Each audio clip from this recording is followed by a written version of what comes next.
Talvez se ele tivesse ficado na casa do pai, ele não enxergaria as coisas como ele está enxergando agora. Porque no sofrimento é exatamente o campo preferencial de Deus para moldar nossa alma. Nas necessidades, Deus nos ensina grandes lições. Na dor, Ele ensina aquilo que o livro não pode ensinar. É no sofrimento, é no abatimento, é na tristeza. E às vezes o sofrimento, talvez pelo qual você esteja passando, seja exatamente isso. Deus deixando você ir para que você caia em si e enxergue aquilo que diante de tantos privilégios você até então não conseguiu ver. Aquele filho agora caiu em si, recobrou o juízo, o seu pecado o deixou falido. Nessa condição agora ele podia pensar de forma racional.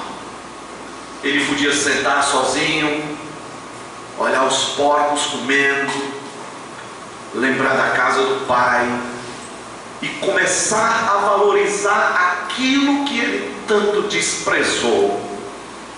E ele começa a pensar, e agora parece que ele tem juízo, e agora parece que ele cai mesmo na real, a iluminação vem, e ele começa a pensar e diz: eu fui ingrato.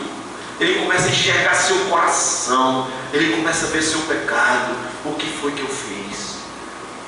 Eu vou voltar para casa, eu vou clamar por misericórdia, eu vou pedir que meu pai se esqueça de tudo, mas eu entendo que eu não sou mais digno nem de ser chamado seu filho.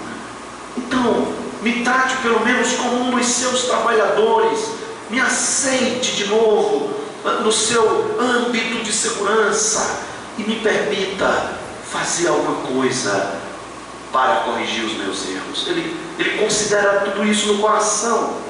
Veja, no versículo 18 ele diz: eu vou me levantar, eu vou ter com meu pai, e eu vou chegar e vou dizer para ele: pai, eu pequei contra o céu e diante de ti. Veja como aquela situação trouxe consciência de pecado. Porque em primeiro lugar a sua declaração, ele entende que o seu pecado foi contra Deus.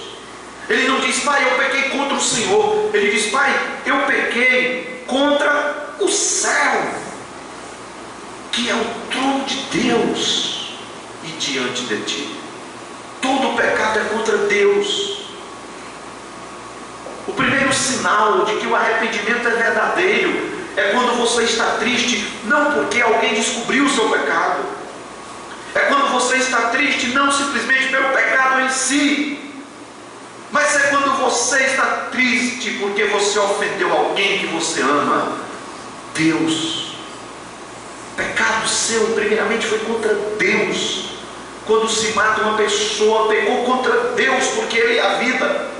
Quando se mente contra uma pessoa, pecou contra Deus, porque Ele é a verdade. Quando se cobiça algo de alguém, pecou contra Deus, porque Deus é fiel.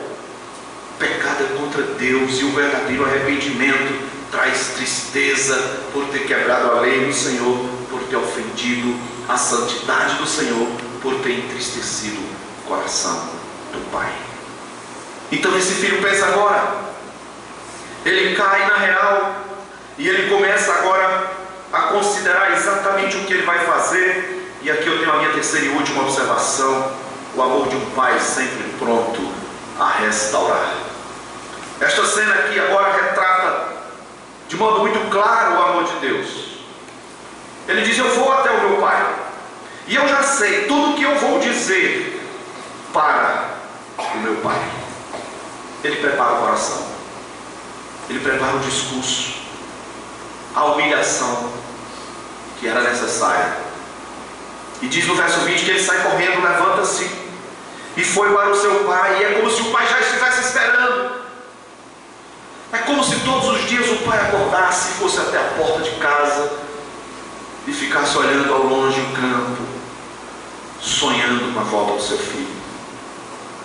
É como se acordasse todos os dias com o coração pesado, maltratado pela dor da perda do filho, e ficasse talvez pensando no seu coração: quando será que o meu filho voltará? Quando será que o meu filho vai apontar naquela estrada? Talvez em proporções, intensidades menores, tantos pais têm sofrido essa dor de sentir que o seu filho está se perdendo, de sentir que o seu filho está perdido, de ficar talvez madrugadas e madrugadas orando, clamando a Deus para que liberte o filho do pecado, do vício, do mundo, da rebeldia, o pai sofrendo, a mãe sofrendo. Eu vi o testemunho de um pastor, que eu não vou mencionar seu nome. Ele dizia que antes de conhecer a Cristo ele era um marginal, um delinquente, um farrista, que vivia dissolutamente, mas o seu pai era um pastor, que quando ele estava dando seu testemunho, ele dizia: nunca, nenhuma vez, eu cheguei em casa de madrugada para não encontrar meu pai e minha mãe de joelho orando. Nunca. E aquilo marcou o seu coração, e Deus quebrou sua vida, e ele entendeu o Evangelho. É assim que o pai faz. E somente quem é pai, quem é mãe, entende a dor do coração diante da perda, de qualquer forma, de um filho. Então agora parece que seu momento de realização para aquele pai no verso 20. Ele agora parece que já estava ali, como fazia todos os dias, à espera do filho. E então o filho parece que vinha correndo, ainda longe. O pai o avistou. E veja, alguma coisa acontece no seu coração. Ele estava compadecido. Não era um pai que estava amargurado. Não era um pai truculento, não era um pai que disse: você merece, você levou a herança, você perdeu, sofra. Não. Quando ele vê o seu filho, o texto diz, ele ficou compadecido. Ele sentiu compaixão, ele teve misericórdia, assim como Deus se compadece de nós. O pai estava pronto para perdoar. E ele então, ele sai correndo ao encontro do filho. E ele o abraça, e ele o beija, sem qualquer palavra, para que o seu filho sinta que ele tem perdão, que ele é amado, que ele é bem-vindo. O filho disse: pai, pequei contra o céu diante de ti, já não sou digno de ser chamado teu filho. O pai não deixa que ele continue. Pare com isso. O pai já manda os servos fazerem uma grande festa, um anel, posição de honra, uma sandália nos pés, atitude de cuidado, uma festa, um momento de alegria, o melhor do cabrito, o melhor da ovelha. Nós vamos fazer uma grande festa. Hoje ninguém fala em tristeza, hoje ninguém fala em frustração, hoje ninguém fala em problema. Hoje é dia de festa, hoje é dia de alegria. O meu filho que estava perdido, Deus me deu de volta. O meu filho que estava no pecado, o Senhor agora traz graciosamente para os meus braços. Então deixa tudo de lado. Hoje é noite de festa, é noite de alegria. Vamos nos alegrar com o que Deus acaba de fazer. E aqui nós temos exatamente o retrato do amor de Deus para conosco. Nós abandonamos a Deus. Nós viramos as costas para Deus. Nós levamos a nossa herança. Nós destruímos tudo o que Deus tinha como bênção para nós, através de nossos pecados. Mas, como um pai amoroso, Deus está de braços abertos, pronto para nos receber. Porque Ele não nos trata como nós merecemos.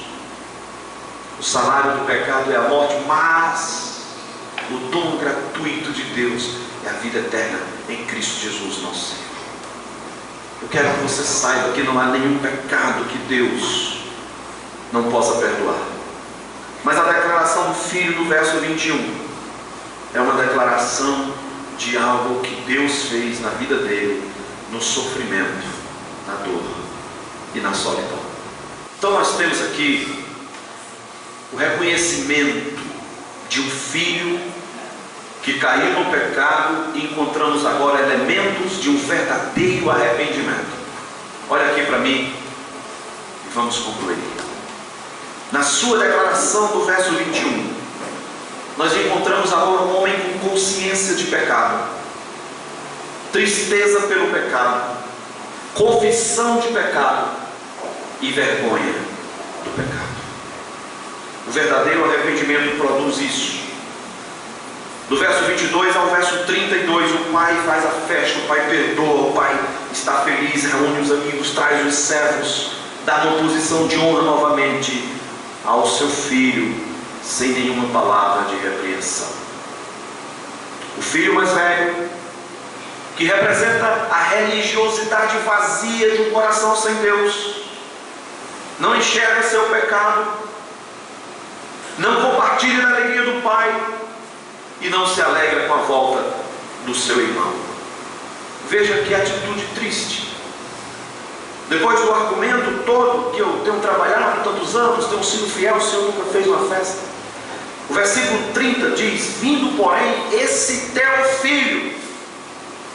Ele não diz meu irmão, é teu filho. Mas quando o pai amorosamente tenta apaziguar e tenta fazer a reconciliação, e chega no verso 32, ele diz: esse teu irmão estava morto e reviveu, estava perdido e foi achado. O pai percebe que a sua declaração era como quem não considerava o seu irmão, esse teu filho. Mas quando o pai fala, ele diz: esse teu irmão estava perdido, estava morto. Então agora é momento de alegria. Pense nisso. Eu gostaria que você considerasse o amor de Deus. Aqui é o amor de Deus sendo representado, uma história inexplicável, incompreensível. Como é que alguém pode fazer isso? Mas é exatamente isso que Deus faz contigo e comigo. Ele não leva em conta o nosso pecado. Ele deseja a sua volta, o seu arrependimento. Está de braços abertos. Quando Paulo escreve a Timóteo, ele diz: o desejo de Deus é que todos cheguem ao pleno conhecimento da verdade e sejam salvos. Se você não tem Cristo, você está perdido, espiritualmente falando. Não interessa qual é a sua profissão, sua família, seu cargo, seu nível social, cultural, intelectual, onde você nasceu. Sem Cristo, o homem está perdido. Mas se você abrir o seu coração hoje à noite, se você compreendeu o grande amor de Deus por ti, e se você pode dizer como aquele filho lá: pai, eu pequei contra o céu, eu pequei contra o Senhor, eu não sou digno, tenha compaixão de mim, perdoe os meus pecados. E se você entregar o destino eterno de sua alma a Jesus, a Bíblia diz, você será perdoado, porque você é amado, você será perdoado. Quem tem o Filho de Deus tem a vida eterna. Todo aquele que crê no Senhor não será confundido. Todo aquele que invocar o nome do Senhor será salvo. Se com tua boca confessares Jesus como Senhor, diz a Bíblia, e em teu coração creres que Deus o ressuscitou dentre os mortos, será salvo. Por que nós podemos dizer que estamos salvos e que você pode ser salvo? Porque foi Jesus quem disse. É Jesus quem promete. Não é a minha igreja, não sou eu, é Cristo. Se você se arrepender e você quiser que Jesus transforme sua vida, Ele vai tirar você do cuidado dos porcos. Ele vai te dar um anel de honra. Ele vai calçar seus pés. Ele vai te vestir. Ele vai te alimentar. Ele vai cuidar de você. E Ele te conduzirá em segurança ao céu. Essa vida é cansativa. Por mais que você busque, ela não satisfaz. Percebe que o filho não encontrou alegria, e nem paz, e nem felicidade com dinheiro, com tudo que o mundo oferece. Ele caiu em desespero, porque esse mundo, ele não satisfaz. Cristo satisfaz. Ele pode tirar o fardo, ele pode trazer paz, alegria que o mundo não pode dar. Jesus pode trazer isso hoje à noite para a sua vida. Você só precisa dizer: eu entendi, eu quero. Pai, pequei contra ti, já não sou digno, mas tenha misericórdia de mim. Senhor Jesus, entre na minha vida, mude a minha vida. Se você entendeu e esse é o desejo do seu coração, você pode tomar essa decisão agora, nesse momento, hoje à noite. Assim como um dia todas essas crianças que foram batizadas tomaram, assim como um dia Deus também abriu o nosso entendimento, nos tirou do mundo e nos deu a salvação, você também pode, porque o mesmo amor perdoador pode ser derramado no seu coração hoje à noite. Se alguém que tem esse desejo livremente gostaria de tomar essa decisão, você pode ficar de pé onde você está. Eu gostaria simplesmente de orar por você.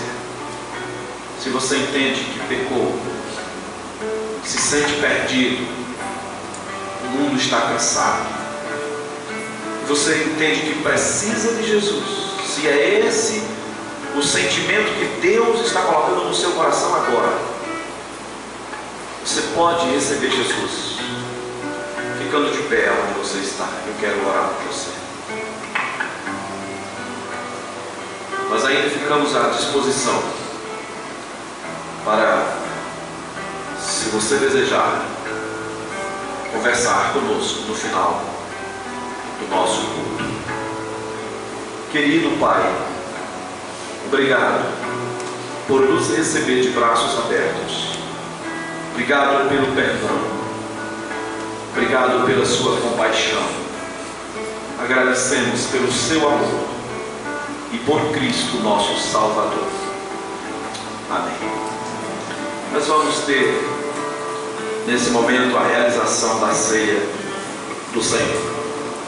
Eu quero convidar aqui à frente os diáconos Valério, Romério, Hudson, Pastor Everson. Ok?